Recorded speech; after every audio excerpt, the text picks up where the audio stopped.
नमस्कार दोस्तों, पुनीत श्लोक अहिल्याबाई शो के आज के एपिसोड में हमने देखा कि केसर पहुंच जाती है मालेराव से मिलने के लिए और वो लोग वहां होते हैं जहां पुराना टूटा फूटा सामान होता है उस कक्ष में। और अब केसर के हाथ में वो कागज़ होता है और कहती है ये क्या है राजकुमार जी। वो कहते हैं छोड़ो से। अब उसे आग में फेंक देता है और कहता है कि बस मैं और तुम। अब वो कहती है सब लोग हमारा विरोध कर रहे हैं तो ऐसे में सब ठीक नहीं है। अब वो कहता है कि विरोध ही तो है जो उनके प्रेम को और ज़्यादा ऊर्जा दे रहा है और ज़्यादा मजबूत कर रहा है। अब वो कहती उचित नहीं है। मालेरा कहता है ठीक है उचित नहीं है तो फिर चले जाओ यहाँ से। चले जाएंगे हम भी, बहुत दूर चले जाएंगे तुमसे। बस इतना कहना था कि केसर चिपक जाती है। जी हाँ। और फिर दोनों का प्रेम जो होता है, जैसे वहाँ पर उसने अग्नि जला रखी होती है, ठीक ऐसे ही जी हाँ आसपास के वातावरण को भी गर्माहट दे रहा होता है।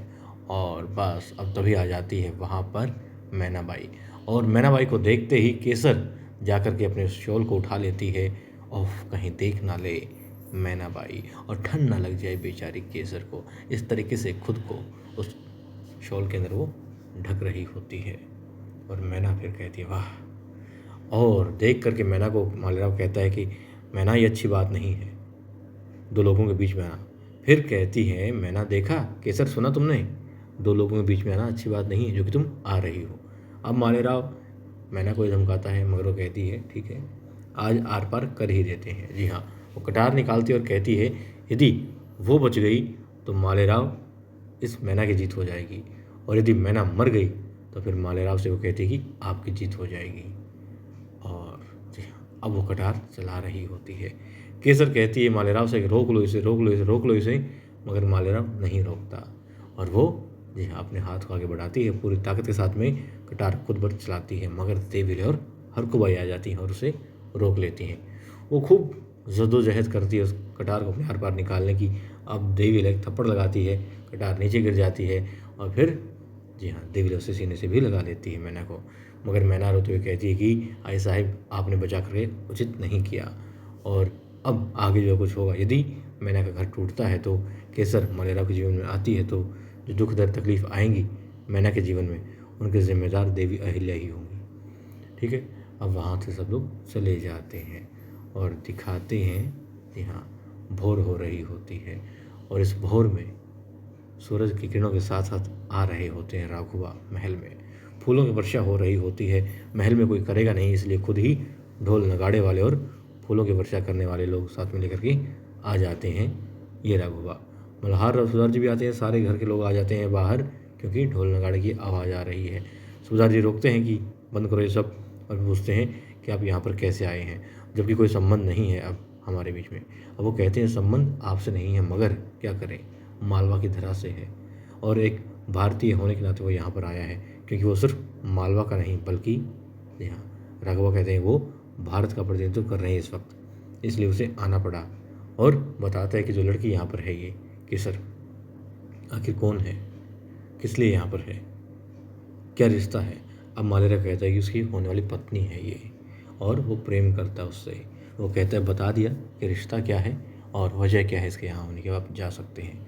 वो कहते हैं मल्हार और सुधर से राघवा कि ठीक है हम लोग बहुत नैतिकता की बातें करते हैं, नैतिक नैतिक करते रहते हैं, तो फिर ये बताइए क्या। और वो कहते हैं खासकर देवीले आप बताइए क्या ऐसी लड़की जिसकी माँ बहुत प्रख्यात नृत्यांगना रही हो, तरह तरह से लोगों का उसने मनोरंजन किया हो और भरपूर मनोरंजन किया हो, क्या उससे जनी हुई संतान इस महल की बहू बन सकती है। अब सब लोग हैरान हो जाते हैं। मालेराव तलवार निकाल लेते हैं और हमला करते हैं राघवा पर। और राघवा जी हाँ इस बच्चे को चींटी की तरह उठा करके फेंक देते हैं। तलवार भी गिर जाती है और एक लात मारी के मालेराव भी दूर जाके गिरता है। केसर आती है उसे उठाती है और कहती है मालेराव जी रुक जाइए, रहने दीजिए राजकुमार। राजकुमार कहता है छोड़ दो केसर, उसे छोड़ दो। अब केसर भी छोड़ देती है और आगे बढ़ता है राघवा और कहता है कि देखो मालेराव तुम बच्चे हो और तुम में सच सुनने की भी हिम्मत नहीं है मगर इस लड़की में है। फिर वो कहते हैं कि अब सुनने की बात नहीं है बताने की बात है, तो बताओ जो कह रहे हैं क्या गलत है और कौन है तुम्हारी आई। अब दोस्तों वो तो बता देता है कि ये एक नृत्यांगना की आई है।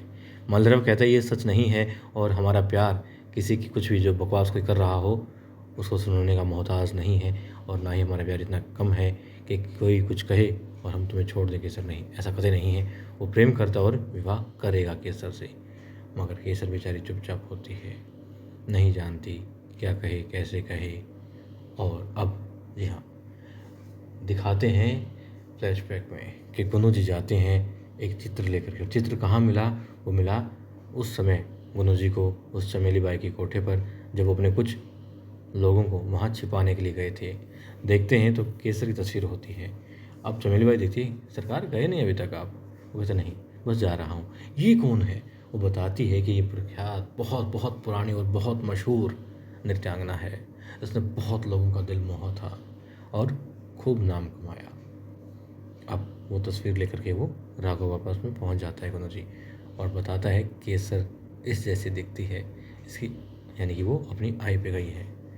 और जी हाँ, बस इसी के तहत अब योजना बना करके राघवा आ चुके हैं और कहते हैं कि अब बताइए, क्या होलकर महल में एक राजकुमार का विवाह ऐसी लड़की से किया जाएगा?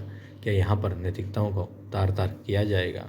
अब देखते हैं दोस्तों आने वाले एपिसोड में किस तरीके से देवी अहिल्या क्या जवाब देती है और कैसे जो ये रो रही है केसर, जो कहती है कि नहीं जानती उसका अतीत क्या था, कैसे था, क्यों था, मगर वो सिर्फ आज को जानती है और प्रेम को पहचानती है। अब देवी अहिल्या सबूत मांगेगी, सबूत देंगे, यकीनन देंगे राघोबा। उसके बाद में क्या होता है देखते हैं। लेकिन इतना है, आज गुनू जी को जीत महसूस हो रही है, खुशी महसूस हो रही है, मगर चंद पलों की है।